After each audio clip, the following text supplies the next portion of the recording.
Okay, so like just for you both, you may know this, but like I read this chapter almost 2 weeks ago at this point, so I'm a little rusty on it. Um, Same. I read this like 2 weeks ago. okay, so Adam, you read this yesterday, right? I read this today. Even less Heinous. excuse. Well, no, I mean, Wasn't even an excuse. It's just a straightforward statement. Hey, I was well, told no, I had to have it read by Wednesday, so Your what Honor, it is Wednesday. if you read the fine text, I have a friend in law school. You'll regret this.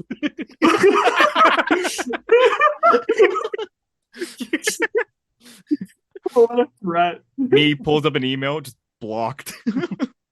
Yeah. All right, no, yeah, I definitely will appreciate like a little bit of like a proper rundown in some of these sections and going back through some of the text because it has been a while. But it Yeah, was there. It was a pretty good chapter, I thought. I really liked it. I Pretty mean, dense. yeah, And I know this definitely. is stuff that you've been like interested in for a bit, Jordan, especially whenever we were discussing, like honestly, as far back as like Strawson, I think, like where like kind of Yeah, the yeah. intimate realm kind of peeks its head in. So this is a pretty hefty, chapter on just this. Yeah, that's true actually. Definitely major overlap with the objective attitude near the end. Mm, I put Jordan's initial somewhere. I'm like, I gotta ask him about this part. Like, oh shit. Yeah, Okay. I'm curious to hear what yeah. that part is. But I guess well maybe we should say for the people who are following along in the series, we skipped ahead a chapter. We're doing chapter 4 of the Nussbaum book, Anger and Forgiveness on Intimate Relationships.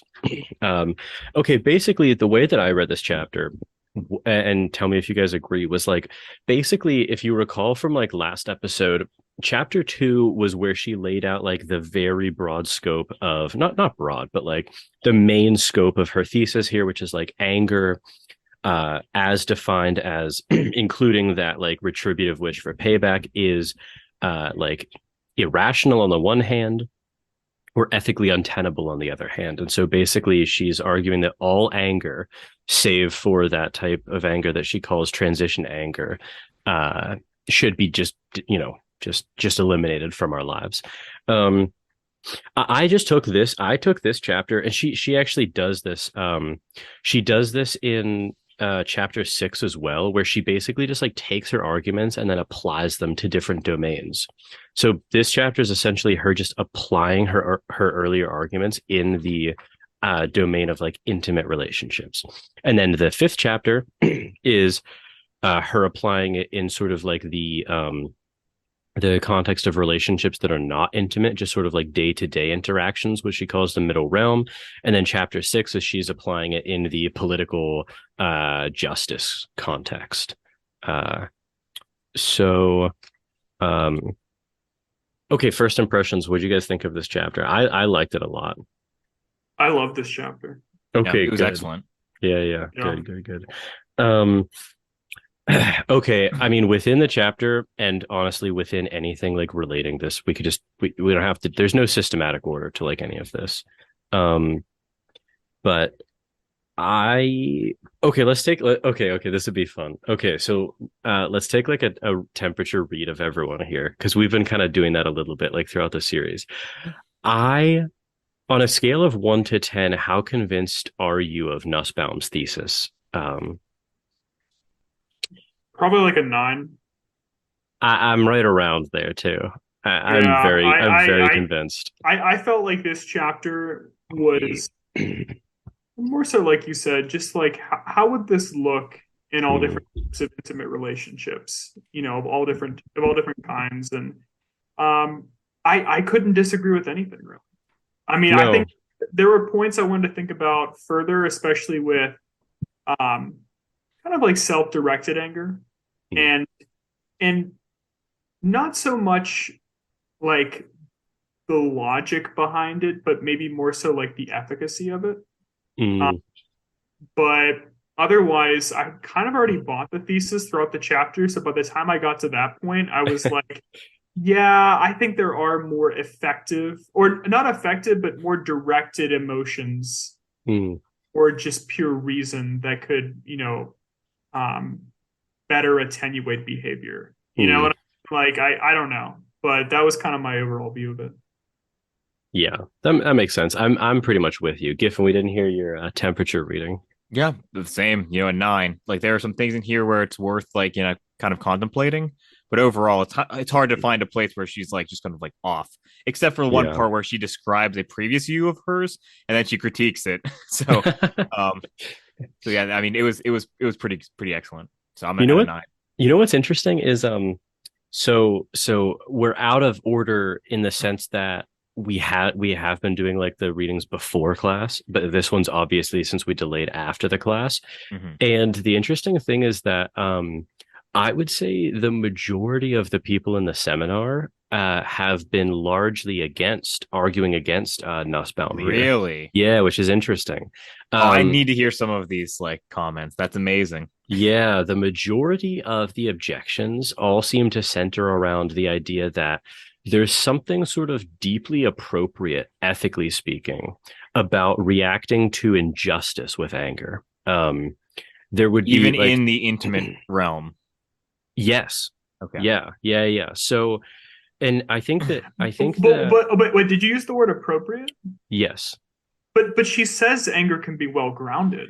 yeah, Like and that's yes. like the Yeah. feeling itself can be well grounded. I mean, she Mm. acknowledges that all throughout the chapter. It's more Mhm. so like, do you stew in it? Like do you entertain? Indulge it. Yeah, Yeah, like I yeah, so it, that's a different question. Yeah. So I guess for some of the people who are providing comments in your class, it's like the fact that it's well grounded kind of is like, anything beyond that is a thought too far, maybe, where like that makes it like, it's not only is it like well grounded, but it is also like, ethically sound.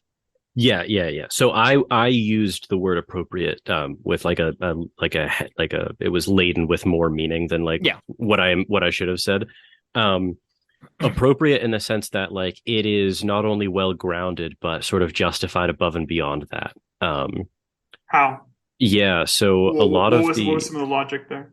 yeah, so and it's not, I mean, these aren't like fully developed arguments. These are just like thoughts that like Yeah. people are having, but there's a and like I feel like I largely get the pull, but honestly, I feel it's hard to escape like Nussbaum's arguments here. Yeah, I agree.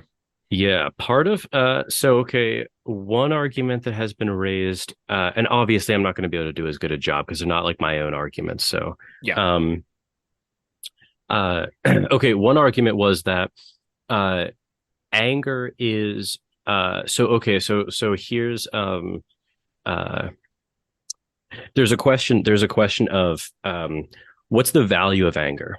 Can we locate the value of anger in only instrumental places, which Nussbaum explicitly admits that we can, and I think all three of us agree that like anger can be instrumentally valuable. Um, there's another question of can anger bring along with it intrinsic value? And some people have expressed the view that this is sort of a very retributivist expression that, like anger and the desire for payback actually has intrinsic value insofar as it sort of um, does one of several things. It could be like an indication of like sort of like it, there was one argument that it was the result of like what a well-functioning agent would experience given certain things.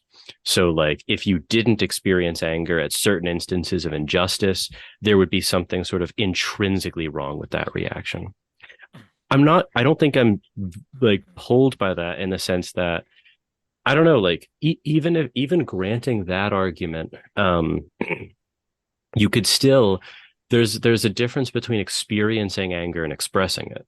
Um, Yeah, like can you immediately move to the transition in a productive way? Because it sounded like mhm. they kind of agreed. It's like, well, it can be like useful, but like, is there an alternative perspective you can take just as like well grounded that's more appropriate? It doesn't have like the drawbacks of anger, right? Yeah. And that anger, like what Nussbaum argues, inherently has.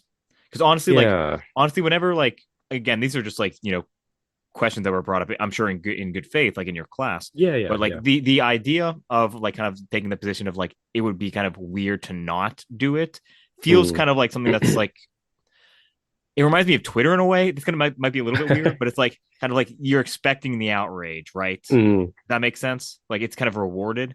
And I know I said this, but let me just reiterate the point that I'm trying to recapitulate arguments that happened 2 weeks ago from other minds. Yeah. So I'm like, so okay, what I'm offering you basically just like double the force of like the argument. You know Yeah, what I yeah. mean? I'm not gonna straw man this. I'm just saying like Yeah. that then kind of like let's call it a reaction. Maybe they're not even like fully, developed arguments at all. It's just kind of Mhm. like, developing thoughts. Yeah. But like that's what it kind of reminds me of. Yeah, I don't want to dismiss any of your classmates, integrity or anything. I think that's They just totally joined the Is Zoom is call. this is this either kind of like adjacent to or kind of I guess like subsumed by the concept of just like expressing kind of humanity in a sense where it's like Dignity too. Yeah. it's an all too human yes. experience He mentions kind dignity. of Yeah. yeah I just There was like okay. I mean Yeah, oh, okay sorry. go ahead you No, go. no, I'm sorry. Yeah, you go. I was just gonna say, I mean, like, I don't think anyone would deny that it's. I mean, well, I mean, of course, no one would deny that it's like, purely natural Mm. to like, experience anger in like the face of injustice. Yeah. It's just like it's a question of whether, and I think like, Nussbaum does a pretty good job, but of just kind of exploring this point. But like when she brings up the fact that other emotions can serve equally as well, Yes. like it's only too true. It's not that you know, it's not that, people necessarily shouldn't feel anger because people do. And if you're going to feel anger, preferably let it be transition anger where it's forward looking. Mm-hmm. But yeah, there are other things that can, provide motivation or can express solidarity or could be all too human, in expression. So I don't know. Yeah, no, I agree. Once you kind of like consider it's like, yes, there could be some value in anger, but like you can just replace that with something that, has the utility, but doesn't have the drawback, right? It's like, and if that's always like a live option, then like anger loses its real potency. So, okay, I'm just making sure that I'm understanding both of you correctly, because it seems like both of you are saying that there is no intrinsic value in anger. So the value has to be located in instrumental sort of profits from anger, and just buying Nussbaum's argument, anger doesn't produce those instrumental aims. It certainly doesn't produce them exclusively, and it doesn't even produce them in the best way. Yeah. Yeah, and I would say that like definitely no intrinsic value in the sense that I think much of the time, just from like, either considering the arguments she's put on the page or just from directly reading her, like anger can lead to like destructive or productive consequences. And much of the time, like it's pretty erratic. Like it's hard to direct.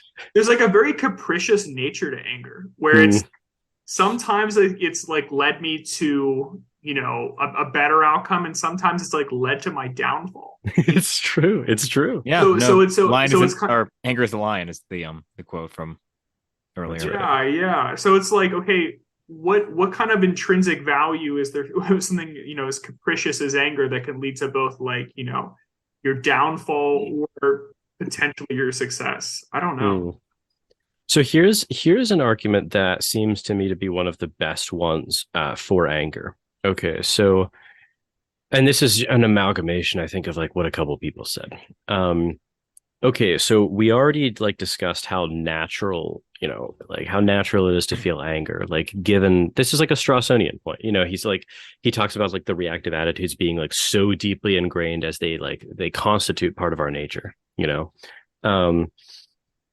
So, okay, given that point, think about someone like super close to you. Like if any of us like on this call, like deeply betrayed another, the idea is that, okay, if you don't feel like true anger, then that is indicative of something cancerous about the relationship in the first place. So like the idea would be that like, for a relationship to truly be sort of like meaningful and deep, it would have to be the case that sort of a betrayal by that person would induce full-blooded anger, not just this like transition anger. And from like a third party's perspective, like seeing that someone doesn't react with like the full blown anger, that's a tell. That's like, the behavior itself or the lack of like kind of a certain expression of anger is problematic.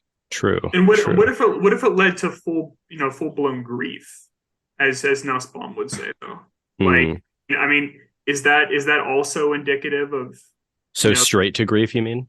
Straight to grief, where like be deeply just injured on I don't think that necessarily shows like something cancerous or something wrong with the relationship to begin with, especially if there's been like a shift in mindset from reading a book like this, and I mean, if I had not read this book, I'm sure anger is the first thing I would go to. But it's like after reading this, it's like this really has made me question like the practice of anger, and I'm like, okay, yeah, why couldn't grief suffice? In betrayal. Yeah, no, I think that's a good point, because I think it's easy to like, if in this discussion is like lack of anger is like that's not lack of everything, right? Like if there is a grand betrayal and you kind of just like, oh, like that's concerning. But curious. Like a peppermint on the ground. It's like completely like nonsensical reaction. A knife in your ribs. If it's no anger or only transition anger, but like deep grief, like I think there like you can say like, okay, there's nothing really toxic about the relationship or anything like that, or like lacking. That's like deeply human and appropriate and not lacking humanity. So I think what you're pointing to, Adam, is like, okay, there's this, and this isn't like, I don't think we've talked about this explicitly, but I think all of us have like sort of like just obliquely seen it working. Like, okay, here's the weird thing about transition anger, not wrong, but just weird, is that it seems strange that one could suffer a deep betrayal like this and be able to both feel the full extent of like that betrayal, like the full extent that would be accompanied by like a close friend betraying you or something, and also at the same time be able to actually direct that into transition anger. And that's the weird thing about transition anger that seems to lend force to the argument that I just put forth, which is like, okay, well, maybe this is cause to view like full-blown anger in a more positive light, even if like the effects of it aren't positive. But then Adam's suggestion was, well, you're right. There's something weird about not sort of like being overwhelmed with an emotion. But why does it have to be anger? At least this is kind of like what I'm taking you to be arguing, Adam. Like, why couldn't it be this like being overwhelmed, but just by grief? Yeah. Because just kind of, harkening back to chapter 2 a little bit. I mean, or that could have been chapter 1, but either way, whenever Nussbaum like kind of lays out, recall that she put forward a few scenarios where she kept adding elements to the scenario, and she kept asking us like the refrain, do we see this as anger?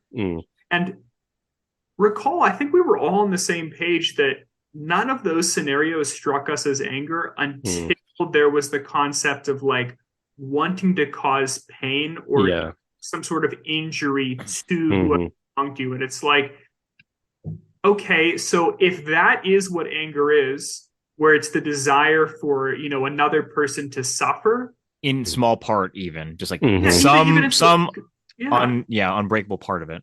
It could be as subtle as one could imagine, or it could be even subconscious. I don't passing even. I don't really care exactly which, like what are the bounds of that. But the point is if it contains that element, after like the few chapters we read, I'm kind of like, yeah, do you need to feel that? Is there any justification other than like, it's natural to feel that?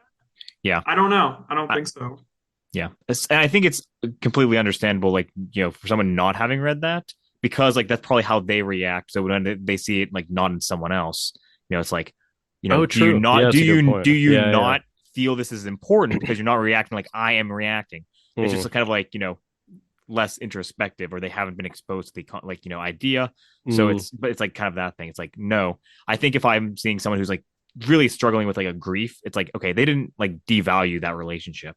No, it's true. Like, what It's if just they're could, lacking anger specifically. it's true. It's true. I'm just thinking, like, okay, what if you could just like sort of build a switch into your mind right now that every instance of like full-blooded anger would just be redirected to full-blooded grief? Like, would there be any loss in like this, like like how much you value your relationships? Like, it doesn't seem to me like you would. Yeah. A little the transition box almost, it doesn't even need to be like replaced with grief, just like immediate transition, right? That Or one, is that different for you? that one I'm a little bit more so Okay. transition to anger, you mean? Yeah. So okay, let me consider this. Okay. So if someone because okay, the thing about transition anger is remember, like, okay, Nussbaum phrases it as like the following sentiment: how outrageous, what can be done about this? Or so it's something really close to that. Yeah. So there must be something that can be done about this. So, Yeah. whatever, something like that, right? Okay, this is going back to like the talk about Strawson and like the reactive attitudes and stuff, right? Yeah.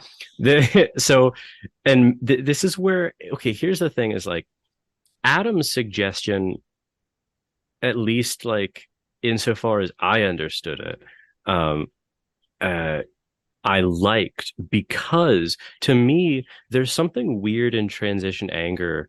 Um, there's like this weird third personal nature to it at its core. Do you know what I mean? It's like Yes. it's like how outrageous, something must be done about. And it's like, well, yeah, but there's a part of me that feels also sort of like if all of my anger was replaced wholly by transition anger, I mean, again, I don't have like some deep like philosophical argument for this, but it's just like I don't know, like you just fuck me over somehow, Giffin. Like you sabotage my PhD applications in some way, right? I'm like, and there's nothing there. There's immediately like transition anger. I'd be like, that's a little odd at the very least. Do you know what I mean? Yeah. Like, I think the way that like she describes it, like the how outrageous what can be done, that does seem a little kind of like neutered as like a reaction. yeah. So I wonder if there's kind of like an expression of like actual transition anger that might be like a little bit more appropriate for like something of that magnitude. It's kind of hard because it's like outrage and like forward thinkingness or like the two components. Like, but it's hard because like it would be a combination formally, right? It's like how outrageous what can be done. Sure. I do get your intuition there. They're like the difference between that and like grief. Like well, that's why I liked Adam's suggestion, because like so there's nothing intrinsic about anger actually, but it's being overwhelmed by a negative emotion that is like fitting to like what happened. And the reason I suggested that is I don't know that grief would be an appropriate replacement for like all anger situations. Like you can maybe imagine something where it's like you would be angry, but like replacing with grief would be like a little bit like inappropriate or like odd, maybe. Like I'm trying to think. I got kind of struck by that intuition at least, but no, that's actually an interesting the difference between those two switches in the head.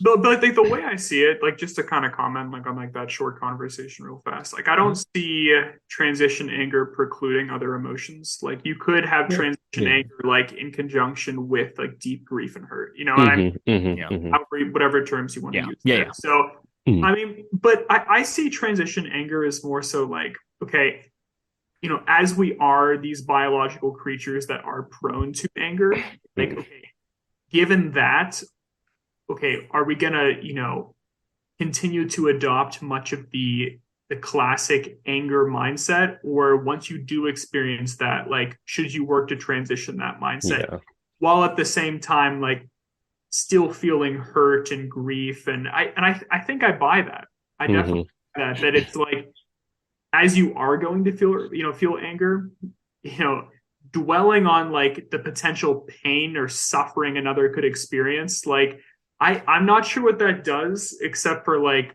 stroke that animalistic side of the brain a little bit. Indulging. Yeah, but it certainly leads to like, potential harm for you and the other. So it does. It does. Okay, here's this other it's very closely related to like what we've been talking about, but something that I was like very drawn to at first And then I thought about it a little bit more like at the end of class, and there's this is at least a potential like paper idea for me. Is on the so people were raising this point about the communicative value of anger.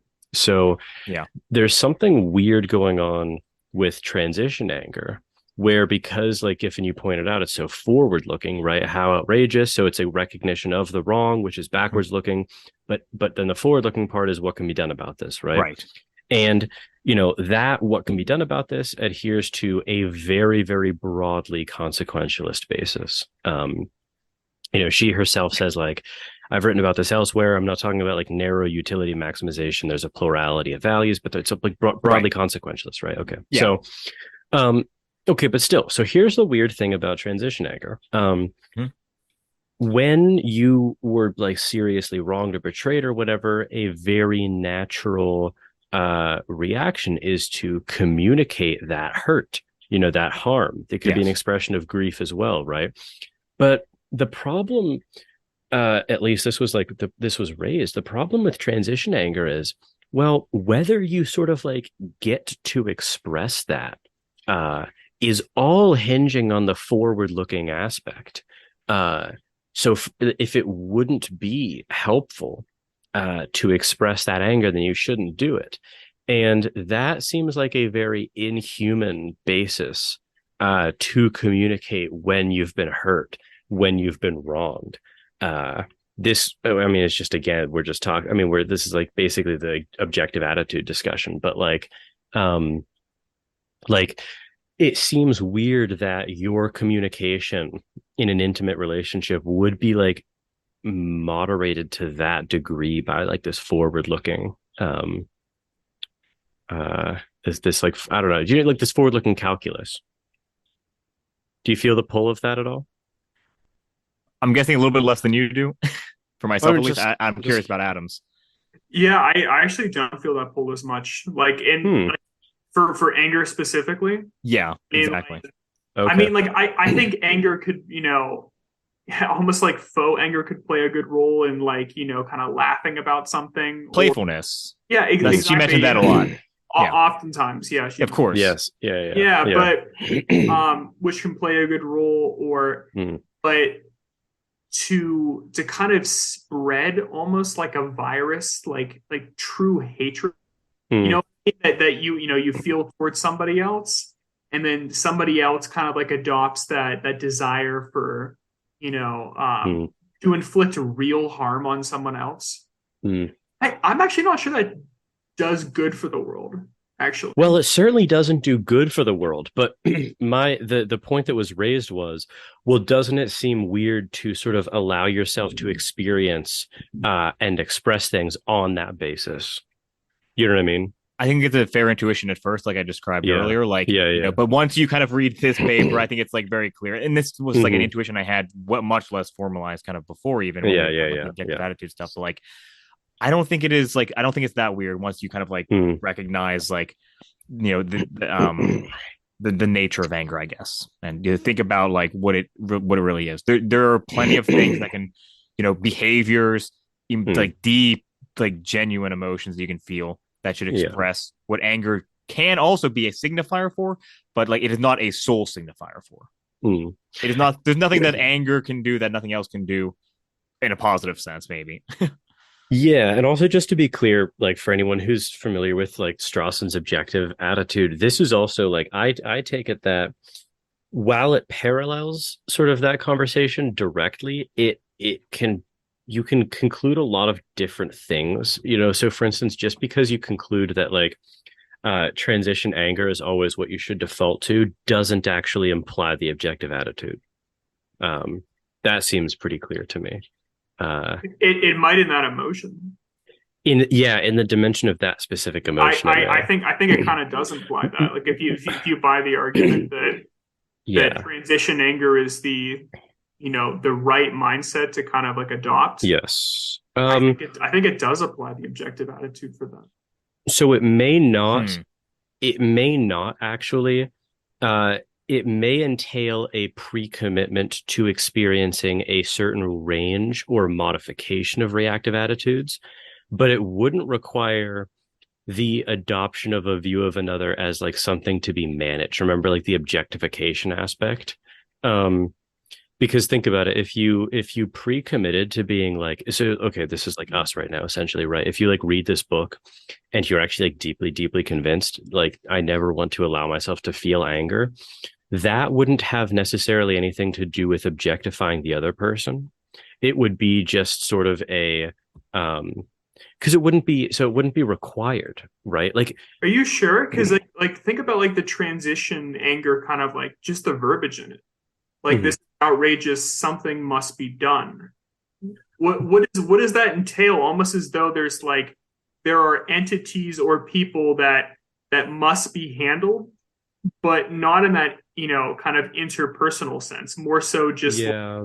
there It could include the interpersonal Oh, sense. Yeah. so it could, it's all here. Okay, I'm not saying that it's like I'm saying it could include the objective Okay. attitude, but it need not. Like Okay. I I see what basically you're think saying. that like all of this could happen. You could modify the range of your reactive stance, in other words. And so like, okay, but Adam's point was like, okay, but what about the forward-looking part of it? I still don't think that like if you're talking about the objective attitude as understood like from Strawson as involving those two parts, right? There's the part where people don't deserve praise or blame, and then there's the part where they are objectified. They're reduced to like something to be managed, handled, trained, cured, right? Um, it certainly involves the first part, the not deserving of, in this case, like out, like, blame, like through the expression, whatever. But it doesn't necessarily involve that second part of the reducing someone to be managed, because I think like imagine like I don't remember what chapter Nussbaum talks about this, but like remember she kind of talks about like, well, we're all human. We're probably going to experience like anger in general still, even if you fully buy my argument. Yeah. So there's like the flash. Remember, there's like the flash of real full-blooded anger, but then if you can like get yourself kind of accustomed to it, there's that like automatic mechanism of the transition kicks in. Right. And then once you're in the transition state, it seems like you could be very naturally and non-calculatedly reactive with people. Just you've kind of like closed off a certain window of things. Do you know what I mean? But that doesn't require that you would like objectify the other person. It just means that you've pre-committed to like shutting off this range of unhelpful reactions. Because you could still I see what you're saying. I think we should definitely revisit yeah. this at some point. Yeah, like, yeah. Even if The it's after last this series, but this is actually quite interesting. the last thing I'll say on this is because Yeah. okay, but like so Adam, your own suggestion seems to be like a good like anecdote or antidote to the worry, where because you can imagine like okay, we don't see anything wrong with like expressing grief, right? And that could look actually naturally a lot like anger, but it wouldn't be anger. And if you're just pre-committed to like buying Nussbaum's argument, okay, I'm not going to do traditional anger, you could still very like you could condition yourself, I would imagine, to like very reactively express grief towards the person.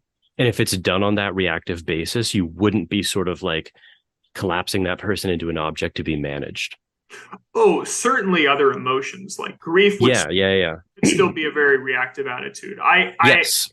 definitely agree on that point. And that like, one could be experiencing several different emotions and then like still very reactive in nature. I'd have to think more about whether transition anger is could still be reactive in nature. I'd have to think about that. Yeah. I don't know. Maybe, quite interesting. Okay, maybe I'd have to modify the claim. Maybe transition anger can't be reactive. Maybe it could. I just have to think about it more. But if it's not, I still think it wouldn't entail the adoption of the objective stance insofar as other reactive attitudes would be allowed to. Agreed. Okay, we're on the same that's page. fair. I think we're on the same page. Okay, Okay. Yeah, I'd have to think more about like I don't know. I'd have to think more about whether the transition anger itself actually, but a smaller point then. Yeah, no, that's actually quite interesting to bring up. I think we should honestly like do a follow up to this at some point. It doesn't need to be like until the end of like this book, but that'd be quite interesting follow up. Strawson from a new perspective. This episode of Plato's Cave is supported by my friends at New Lane University. New Lane University is an online university that offers an Associate of Arts and Bachelor's degree in philosophy at a truly affordable price. The program is self-paced, flexible, and competency-based, allowing you to fit it into your schedule. I've had several listeners reach out to me over the years and ask about more formal philosophy training that doesn't require moving across the country or physically going back to school. If you're someone who is interested in philosophy beyond the self-taught method, New Lane University may be the perfect accessible, low-cost entryway into academic philosophy. You can earn your degree at New Lane wholly online and fully at your own pace. And because New Lane University is accredited by the Distance Education Accrediting Commission, your degree will count in all the ways that professionally matter. New Lane's learning model is different than typical undergraduate teaching. You're able to learn at your own pace, and at the end of each course, you're evaluated through a standardized interview with a course evaluator to see how deeply you've absorbed the material, not measuring your ability to merely regurgitate information like typical exams do. It's an education model built for the student, not an antiquated education system. If you're a longtime listener of Plato's Cave, I recommend researching more about New Lane University. You can do so at newlane.edu. That's newlane.edu. I'll provide links to their philosophy program in the description of this episode. Thank you to New Lane University for supporting this episode of Plato's Cave. Another new perspective. I would love to. Yeah, we should redo Strawson at some point. Yeah. It came up again though, like with kind of or the two, like I guess grief and guilt again at the end. It's like self-directed anger. Yeah, that's right. It reminded me of the one conversation we had when we were talking about like imagining Giffin like slept with his father's like like funeral. His father's funeral. Yeah. Playing video games until 3 a.m. and then you sleep through it. And I found that to be, I guess, just a really interesting point for me there, because I'm like, okay,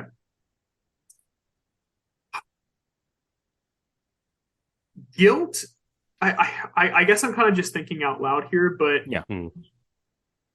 does guilt necessarily fall within kind of this sphere of anger at large? That was my exact thought when reading it. I didn't associate guilt with either the, because, okay, so she talks about, like, remember, anger has to have these like two different, it's like you fall into one of two traps on Nussbaum's account. It's either the road to payback or the concern about relative status.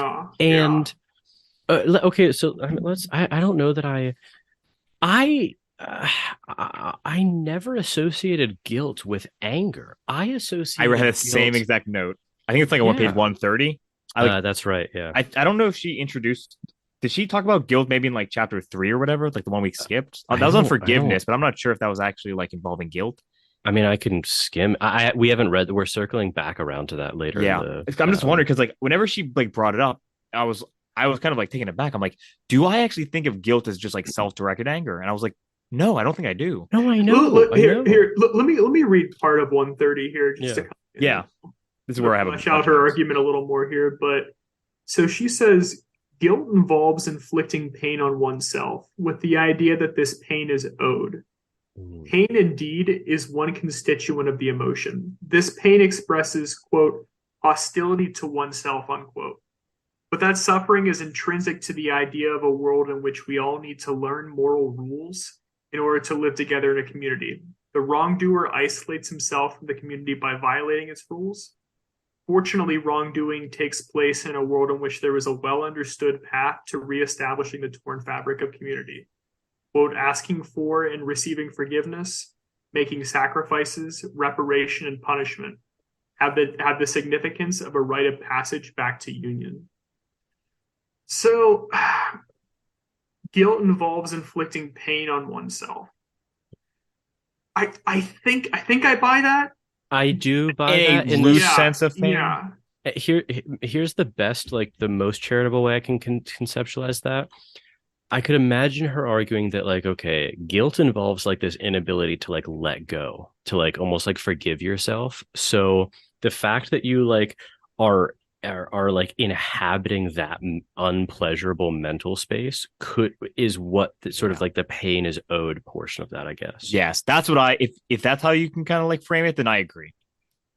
The weird thing though is that guilt for me is not animated on that basis though. It's never I never feel like it's me I never feel like it's me uh directing the payment at or payback at myself. The feeling of it is always like from this external perspective of like things weighing on me.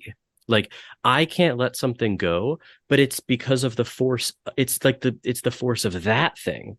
It's not the force of like me. Yeah, I mean, I'm in explaining that some, really poorly, but yeah, like, no, I actually agree. I That's get the what you're going intuition. for. Yeah. But I yeah. think it's like part of it is you have to kind of like accept just like intrinsically and almost intuitively at some point, or bring it into your intuitions that like you have control over what you feel in some way. So like not Yeah. choosing not to move on, or choosing not to like forgive or put down whatever like involves like the kind of emotional shift would Mm. be considered like your action of the pain infliction or something like that. Like that's the only way I can really like pull that together. Yeah. I think you also touched on it with the idea of forgiveness. Mm. Because like with guilt, if you feel guilt, like you haven't forgiven yourself, which I think is true. Yeah. So like if you haven't forgiven yourself, like there probably is, I mean, you can blame yourself. I wonder necessarily does blame though entail anger? I mean, I So not that so, so that so depends on the account of blame that you adopt. And I think like this is just a quick aside. Like largely, I think that question's vacuous. Like I don't think that there's like what really is blame. Um, like there's not a metaphysical answer to that question at least, but like there because there are like I didn't realize this, but there are apparently like many accounts of what blame is. I'm drawn to RJ Wallace from Berkeley coined this reactive account, which is drawing on Strawson's reactive attitude. So to feel blame has to involve there's this like cognitive portion of it, which is like the belief that someone has done wrong. And there's also the reactive emotional component of it, which is that you feel resentment, anger, indignation, something, right? Yeah. I'm drawn to that account. There yeah, are it's a other pretty good one. people. Yeah, I think it's good. There are other people though who think that merely evaluative accounts are a good characterization of blame. So the mere negative evaluation of someone is would count as an instance of blame. I don't buy that because to me that collapses a distinction between negatively evaluating someone and blaming them. Like blaming them seems to be like a more like full-bodied thing. Um, Yeah. um, but yeah, that there's also like accounts where it's the proneness or the actuality of like modifying a relationship with that person. Um, there's apparently a view that like to forgive someone is to forswear blame. Like it's to like, you know what I mean? Just give up on the your current blame or like the future blame that you could like reanimate towards someone. I think by your definition, then, like to blame oneself, you hmm, would have some sort of reactive attitude that would fall within the anger sphere. Like whether you want to call that yeah, resentment yeah, or whatever word you'd like. sure. I mean, like I think I do buy that then. You know, I Yeah. Yeah, that guilt would be full bodied anger towards yourself. Yeah. yeah, I think I actually Yeah. buy this then. Yeah. Yeah. It's definitely plausible. I'm trying to find the word for because there is a distinct emotion though that I have felt where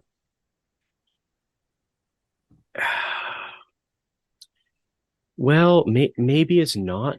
I don't know. Okay, so like how we've been talking about it then guilt seems like it has this like okay you're feeling things towards yourself but Mm-hmm. then there's this like other element of like there's according to like what we've been talking about there should be this real sense of you can simply just like let go of guilt or not And I've certainly felt, and that seems to be very self-centered, like I can let go of this feeling or not. But I've had experiences that I would have called guilt where I feel horrible over something that I've done. And it's just the wrong is still too the wrong is still just like too present or whatever for it to get to that stage where it's like up to me to let it go.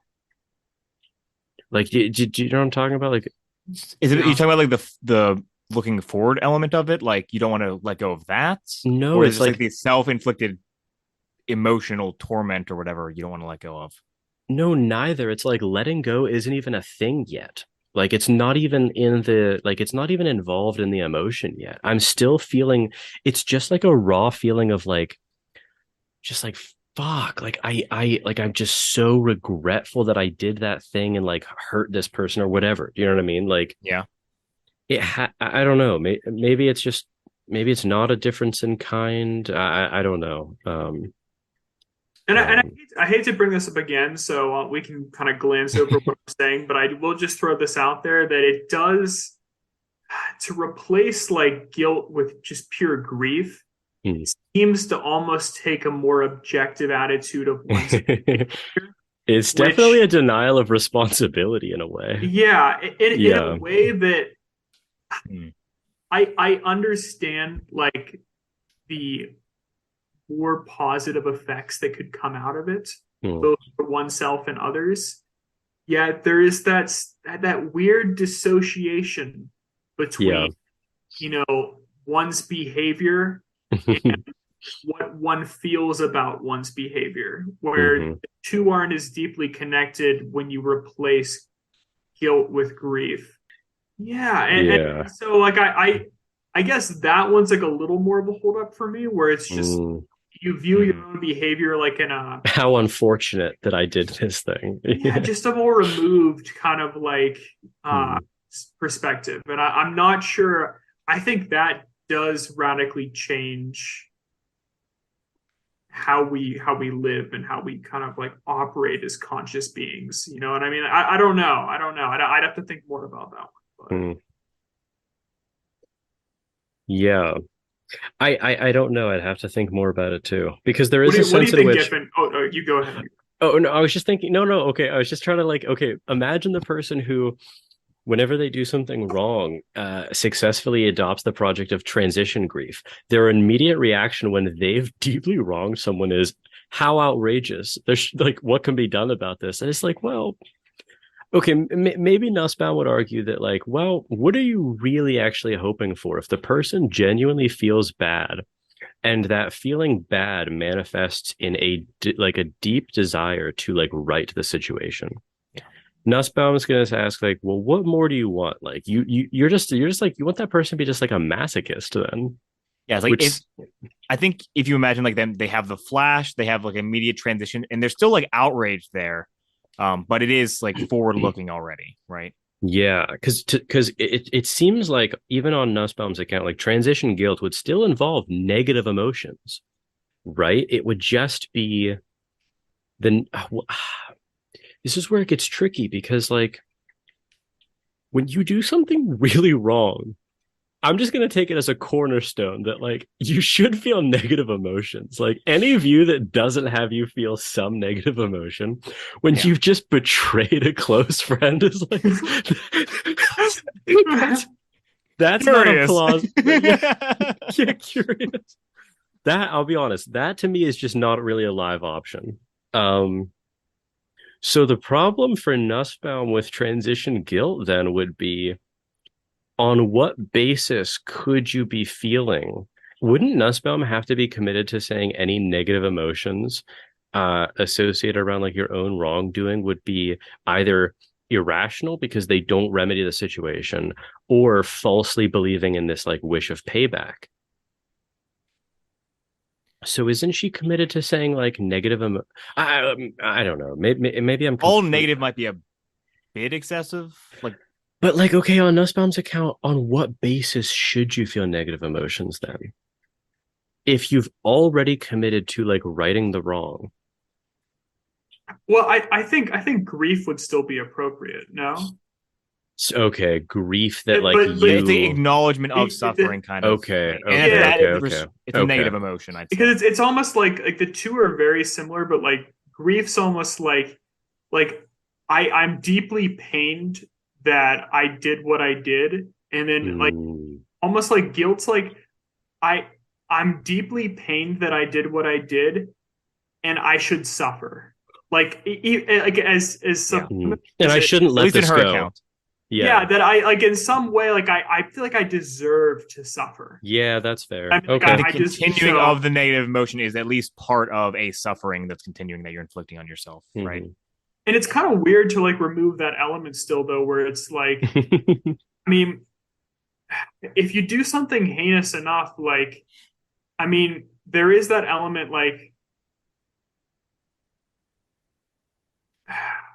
make sure I'm phrasing this correctly, but I'm just wondering like should one not to some degree think they Mm, deserve to suffer for what they've done? mm. If it's heinous enough. I mean, like Well, I if mean, I did at that something point, you might be able to recognize like I need to be forward thinking and like from like a more objective like stance, like maybe I do deserve like some suffering. yeah. Upon reflection, actually, I need to feel pain. Not a reactive That- way, but just in a very like thought out rational way. It's like I think I need to have like my hands like stapled to a that- a Yeah, crucifix. yeah, I don't- it just instrumental if nothing else. Just Yeah. like yeah, just For the good of because mankind, just yeah, like it's just like impaled. in order so that I don't do this again, and that I have a better understanding of Yeah. that individuals go through. Maybe I should, bear my own cross for a week. So I don't know. No, I You mean, know, But, I'm curious what you would say about that kind of thing. Because if we're talking about truly heinous crimes, there might be some cases like that where it's like you've removed the kind of like instinctual, like someone must pay, and then it's like an appropriate suffering Mm. almost, you know? I wonder if she would just be like, yeah, that's all grist for my mill. Like that's the forward thinking. What can be done about this? If that's okay, then like I guess that I don't solves know. something. I'm Yeah, just no, I mean yeah. I think that's very possible. The quick aside, this sounds like it would be of deep interest to both of us, or both of you and me as well. Both of us. speaking Both of speaking us dir- and the object in this group. speaking directly to Giffin here. Both Giffin, you and I would deeply enjoy this, and the dog could join too. I just log out. Um, I just like Sam's from last semester. Remember, his office door was open. We were chatting or whatever, and he told me he was like, we were just talking about whatever, and it came up. He's like, yeah, I just finished. I've been thinking about this like paper for a long time, and I finally stayed up until like 4 a.m. and just like ground it out. Yeah. And he's like, and it's all about guilt. And I draw from like biblical examples, and I talk about like examples from Shakespeare and stuff. And I was like, oh shit, that sounds really, really cool. And he's like, yeah, I want to like deeply characterize what's going on with guilt because I'm unsatisfied with the literature, and I want to explore like the normative implications of it. And he was like, Excellent. he said, I'll send it to you. And I was like, yeah, dude, Oh that yeah, sounds really that's good. perfect. Honestly, so I know you said you're going to circle around to chapter 2, but that kind of like is like a genealogy of forgiveness, which it sounds like it would be kind of like and somewhat analogous to what's going on with like the guilt. Yeah. I haven't read it, but it was my understanding that it's more than just a genealogy. Oh, it definitely is. It's, like, Oh, there's definitely oh, an account oh. component in there. I only read like the first half of it on accident. Oh yeah, I But like remember, yeah. that element of it, I actually like, find kind of interesting, like where like the practices originate and how they were like warped by different Oh. cultures over time, Oh, and like okay. from like practices in like ancient Judaism and then or pre-Judaism and then Judaism, Christianity, and then up through like examples in like Middle Ages, English, things like that. So like if that's what he's trying to just characterize guilt over time, that sounds incredibly interesting. Yeah. No, I think and it's still, I mean, he said he sent it off to some a journal for Journals, review. yeah. But I mean, there's no reason why we couldn't talk about it. No, I'm interested in it. It sounds really good. We also need to circle back around at some point too. You guys expressed interest in his theory about resentment. Remember the ecological theory of resentment, where we're responding to the imbalance in strength created by a wrongdoing. and that Mhm. there Yeah. was the idea there that the payback in Nussbaum's terminology would actually, excuse me, be appropriate there, um, which would be an interesting contrast to what we've read, uh, and seem to buy. Um, I wanted to float the potential idea by you guys, see what you thought about it.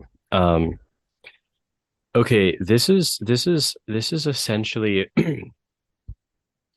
um, okay, this is essentially a pro Nussbaum argument because I do, like I said, I'm like a nine on the scale of convinced by her. Yeah. Um, okay, so like here's one of the best there and we're going to read I think we're going to read a lot of these but maybe not a lot, but at least like a couple of papers that touch on this. A communicative value of anger. Um that there is either intrinsically or instrumentally something that anger does exclusively or does best that like other things can't do in communication. Yes. Um okay, so I was kind of thinking about this. And like this is super super rough, but here's the idea.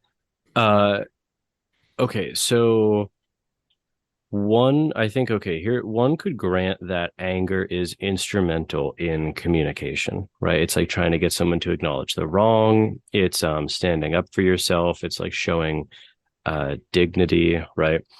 um and okay, so like okay, yeah, here's the idea. So okay, so anger like would have these like like true anger done in communication. The idea would be like if people are saying like, okay, this is like worth something, anger has an aim, right? Like they're justifying it in this um instrumental value, right? Anger is like supposed to accomplish something. And one of the most prominent things is that like anger has to be done to get like a true recognition of the wrong, to have like the other person like have an emotional uptake from it and so, like really realize it, right? Okay, well, um, here's the problem. So basically, if that's true, that anger should have like this result, then it should be the case that when you allow yourself to like fully express anger and you accomplish that, then anger should subside if it's rational to feel, right? Because it's accomplished the aim. But and this is where I'm curious if you guys agree, like in my experience, that's not how it works.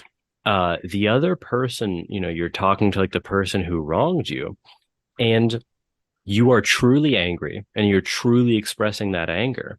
And there will often be points, this has happened in the past. I'm sure it's happened with you guys, where like the person, as fully as is possible, acknowledges like the wrong, they're deeply sorry, and like all of anger's aims have been accomplished like on this instrumental view of like the communicative value of anger.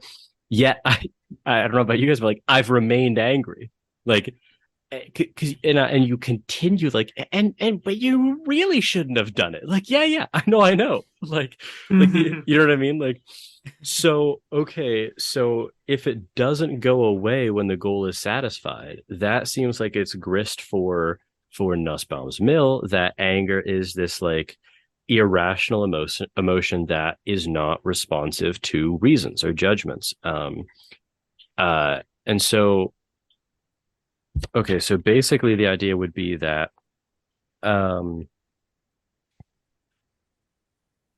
yeah, okay. So okay, yeah. So either anger, if you can turn anger off when its goal has been accomplished, then it begins to look more like transition anger.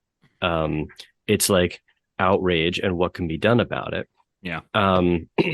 And if it's so close to that, maybe it's either that or it's really, really close to it. Well, then why not just go for the transition anger at that point? Because it has so many clear upsides. Um, but if I'm right that anger doesn't go away even when its goal is satisfied, well then, okay, so then the other like the thing that might explain it is that you're motivated by payback. And the way that you're like going after that payback is like you're yelling at someone or whatever, right? Like that sucks to be yelled at. And everyone knows that. And that's why you tend to yell at someone.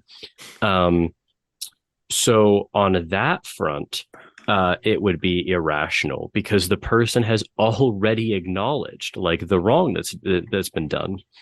And I was thinking that like, okay, well, what I'm trying to like, there's got to be some like evidence for this idea, right? Um, so I'm curious if you guys agree with this, but have you ever had, you've been wronged by someone, you're angry, you're expressing the anger, and that person, like a saint, immediately recognizes what they did was wrong and they're deeply sorry for it and they apologize on the spot. The anger doesn't go away though, which is completely irrational. And in fact, sometimes if the recognition comes too quickly, that can actually make you more angry. This might have a status element to it where like yes, you yes. fell down and then they're just kind of like flexing in front of you. Their sainthood is showing. So it makes you even more angry, which is completely irrational. Well, on the status side, it actually might be a little bit irrational because like they're basically increasing the difference there. Mm-hmm. Like, not only it's true. I agree with you. That's true. That's true. Again, actually, I'm not saying it's morally like the most sound kind of reasoning, but there is a logic to it. Yes, a which sinister kind of logic. Yes. Which if that's the retort, then I would have to chase them down okay, well, why do you actually care about relative status? Isn't this like petty thing to think about? Yeah. But so that would be one branch of it. But if it's not, then so either it's that, or it would be you have this like implicit desire for payback. And the indication that like when the person immediately recognizes it, you still keep going is you don't think that they've gotten their due yet. So you keep going, right?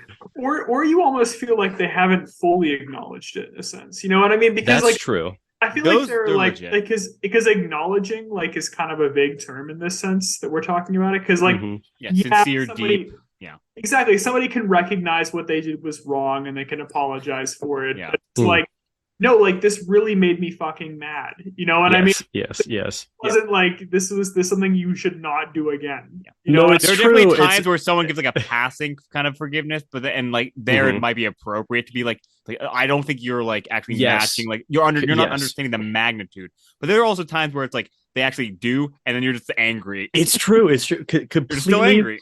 There are definitely those cases in which there's like this. There's a suspicion that they actually haven't had the uptake you want them to. And so the anger then on this like communicative view could still be justified because there's still actually work to do. But there also seems to me like there are just cases where like, no, it sucks, but like the person actually gets it. Like it's all too easy to think of a situation where you're like, maybe they actually aren't like fully aware of like you can do that forever. The mental gymnastics are whatever you have to do to justify like remaining angry. But honestly, it's probably actually true that like there are instances where the person actually just gets it and has the emotional uptake that it immediately acknowledgement of like a deep flaw in like what they've done. Exactly. And so for me, I've never experienced that when there was like a real demonstration of remorse or like I guess grief on their part or guilt or whatever or some sort of indication that matched my indignation. You know what I mean? Even like, when it came immediately? No, I've never had that. I've never like I've never met a saint. Okay.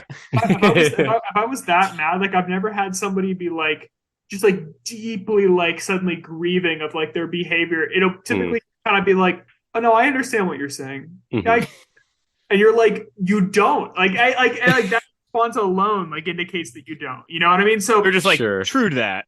So I think I'd have to think of like some examples in my life. Okay. What you're saying sounds super interesting. I'm just trying to think here. Like, have I ever been presented with someone that clearly matched the expected emotion? You know what I mean? Whether grief or remorse or whatever. You know what I mean? Like I'm not. Yeah. Well, if Because they're okay, matching you, is that just like a huge magnitude already? they'd have to weep. They're just like on the ground, like prostrating themselves in front of Adam. They're like, appropriate. They're groveling, asking, groveling at my feet, just like it's they're just like, handing you the broadsword to behead them. you think this is a joke? I'll swing. Yeah. Well, okay, like help me think through this then for a second, because okay, so the thought would be like, so think of an instance where you're super, super angry and the person just like immediately has all of the recognition and emotional uptake you want. There's two options then. Either anger subsides, or it doesn't. If it doesn't, then it really is irrational because it's either relying because the fact that it remains means that it's relying on one of two things: the concern about relative status, like Giffin pointed out, or the concern of payback. And either of those we all think are irrational. Yeah. Just buying Nussbaum's argument. Okay, so then what about the other branch of that dilemma? Where the anger does actually immediately subside. To me, how far away is that from transition anger? I mean, because if it actually subsides, that means it couldn't be based on payback because the person hasn't suffered, because you know what I'm saying? Like, you're not angry anymore. So the person isn't continuing to suffer, and it can't be concerned about relative status, because if you were, you'd be angry. So if the anger subsides, it can't be based on any of the two constitutive aims of like traditional anger. Therefore, wouldn't Nussbaum just say, yeah, that's more like fodder for what I'm arguing, that this was like an instance of rational transition anger. You were angry. You said like, this is outrageous. That the outrageous part was you saying to the other person, this is outrageous, like what you've done. This is unacceptable. And the fact that the person recognizes it is like satisfying the forward-looking condition. So if you don't remain angry, then it was transition anger, or at least like something really, really close to it. It's tough kind of what you're going for though, like because like if you're expressing your anger, like Mm-hmm. the goal of them having like with the goal of them demonstrating some sort of guilt or remorse, Mm-hmm. I think that would fall within the desire for the other person to suffer to some extent, because like you want them to feel like what they've done to you. You know what I mean?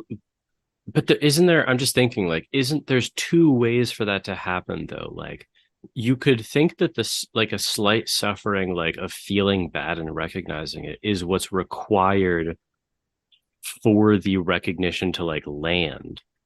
But that wouldn't necessitate the desire for payback if it was just like, hey, I want to be like deeply recognized as being wronged here because this is unacceptable, like in the relationship. You know?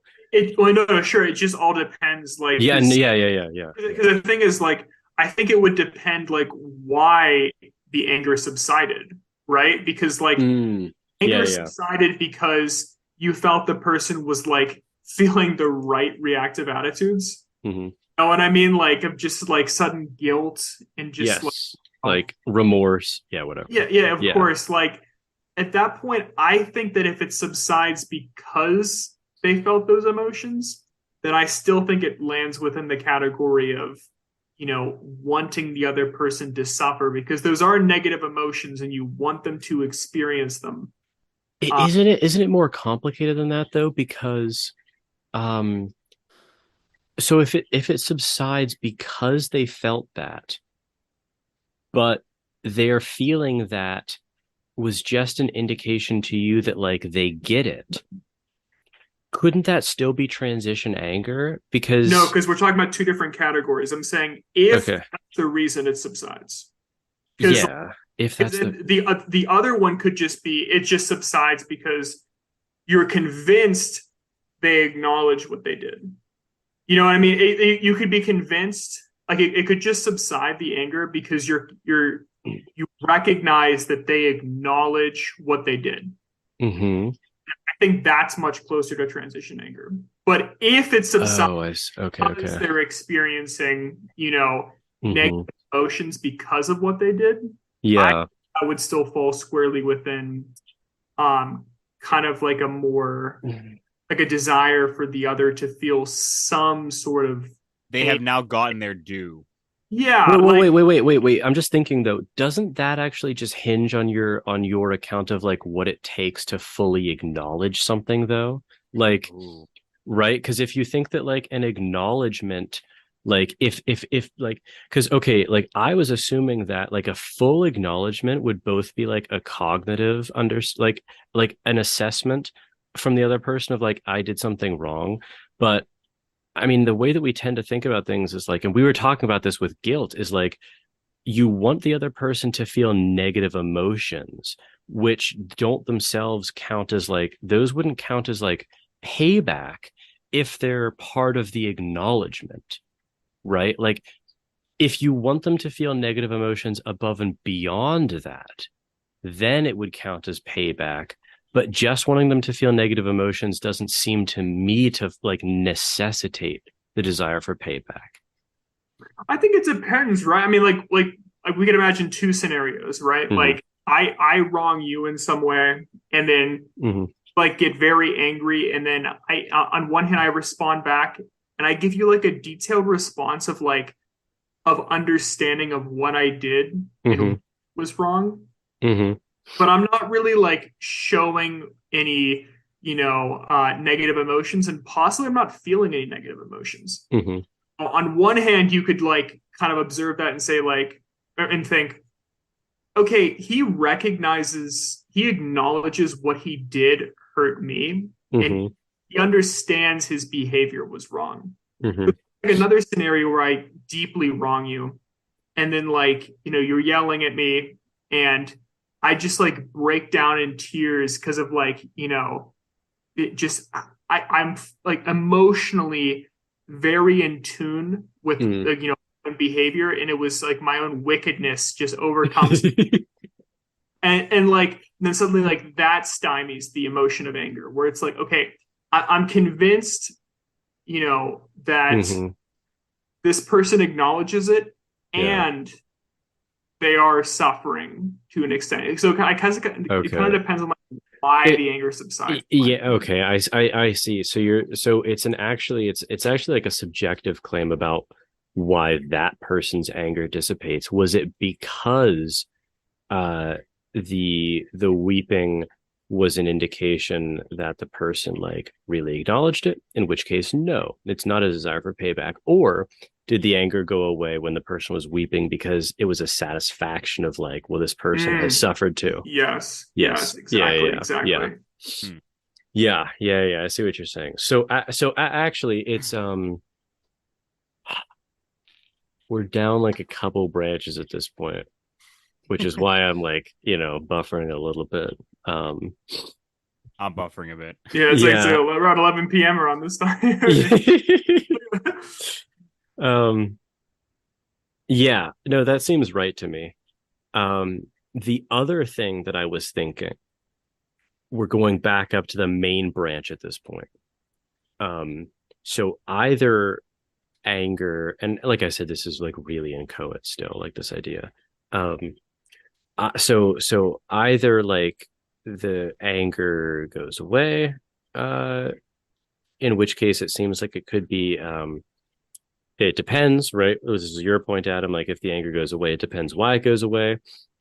um, but let's say that it goes away because it was an acknowledgement of the wrong or whatever, in which case, okay, that's either transition anger or really close to it. I completely agree. Completely Sure. agree.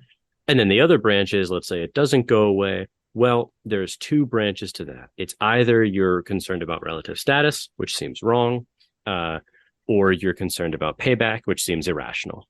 Okay. There could be a third branch, though. Anger could still remain. This was honestly, I read this and I was like, oh my God.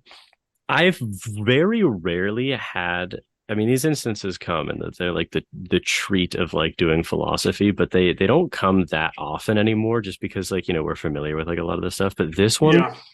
Okay, I read this and I was like, oh my God, is that right?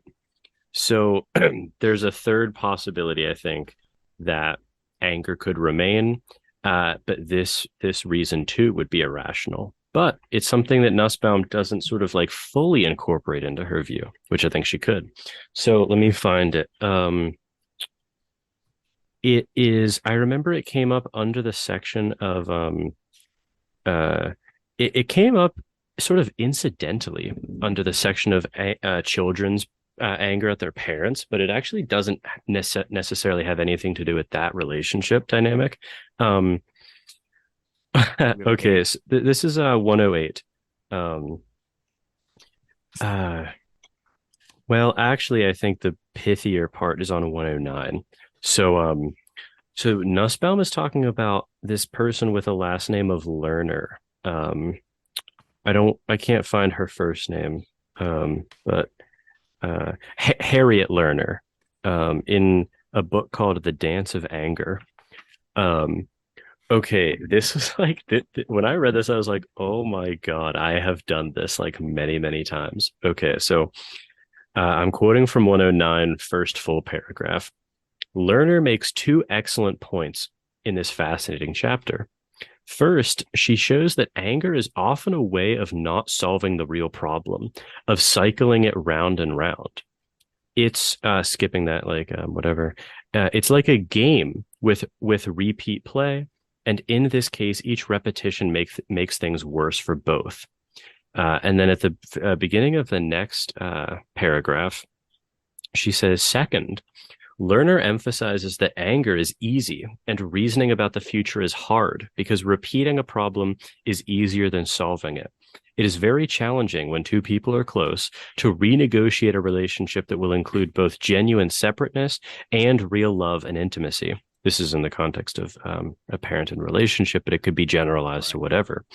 She continues, change is scary, whereas going through the familiar routine, even if painful, is less scary. And I read this and I was like, oh, I was like, that is so fucking true. It's so true. Yeah. So basically, the idea is that the third tree of the dilemma would be okay, anger may not go away in these communicative instances, but as a way of like, um, false productivity or something. It's like anger is like it's actually an expression of weakness on the person's part to not be sort of emotionally and mentally ready to do the work of the forward looking, like how do we solve this? Yeah. And so anger is like a stalling technique or something like that because you're afraid of, or not, maybe not afraid, but like either afraid or like you don't have the energy yet, or like you're just like you don't have the mental fortitude to figure out the harder part, which is like how do we fix the solution? Yeah.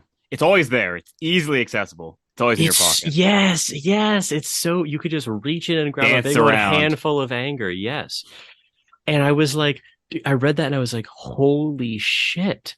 Like, that's actually so fucking true. And it's so opaque in the moment. Like, it is so opaque in the moment. But of course, like, so the idea of like in the paper would just be to talk about like, okay, well, look, if you're so okay, like there's two branches of this dilemma, right? Either you are capable of moving forward, and you don't, in which case this is clearly irrational because both people are just continuing to suffer. It's unpleasant to be angry and it's unpleasant to receive anger. So if you are truly ready to move on, then just do it. And if you're not ready to like have the conversation about like how do we fix things, then just say that. Like say I don't have like the mental space right now to like figure out how to solve this. So we're just going to talk tomorrow or something. Like don't like the continuing to express anger just digs the hole deeper, and makes like the eventual repair, if it happens, harder to actually like be successfully done. So you need to get outside the dance of anger. Yeah, from the bottom of that page. Exactly. Yeah. I was like, I don't know why, but I read that and I was like, Jesus Christ, that's like one of the truest things I've ever read. I think it's very easy to see a dance of anger, from, us engaging in it or other people that have been in it, just spiraling. I was like amazed at like all of that happens in like 2 pages, and to me, like like there is just so much more that Nussbaum like declined to discuss about that. I was like, like that is so fucking true. That might be actually one of the earliest branching points too. If you were to create sort of like hierarchy of like bifurcation, like the first kind of branching point might be like, you know, like why, you know, does this expression of anger, as an instrument here, why does this not um kind of evaporate once the acknowledges? And it's just like it's like the first question one it must ask is like, like, is this person kind of trapped in cyclical anger? Yeah. Like, and if the answer is yes, then like that's kind of just the and if it's yeah. no, then it kind of enters like the other branching points. Yeah, that was exactly how I was like viewing it. Yeah. Under the first, well, I think the first branch is, does the anger go away when the communicative goals are solved? Oh, if true. no, yeah. That'd be the first one. But immediately in the no is the what you were saying. Yeah, without a doubt. Yeah. But like, I don't like. Does you were both nodding, but like, does that seem right to you? Like what Lerner was talking about? Oh, 100% right. That sounds like 1,000% right to me. Yeah. Yeah. So I don't know. Like I said, that I want to talk to like the professor about it and see if there's like something there. But it sounds like a very good paper. A very good paper.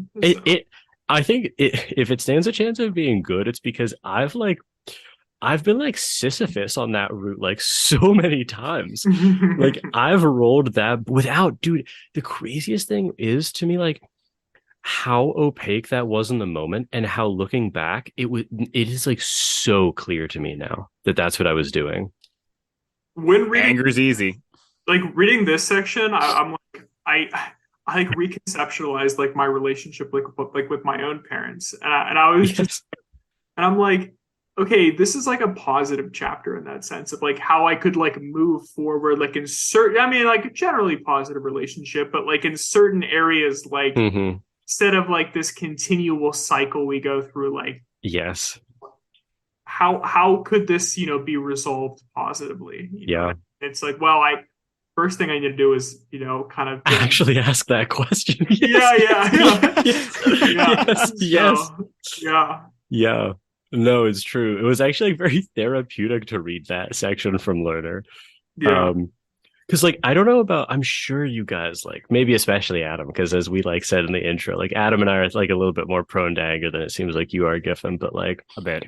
I like Adam, I'm sure that you have done this dance 1,000 times if it's happened once, because this is true for me. We're like, 100%. Okay, there's a wrong that's happened, and like just your anger ignites, and all of the energy you only realize later, like later meaning like upon reading this, was like all of the energy there was spent on like the deflation of anger.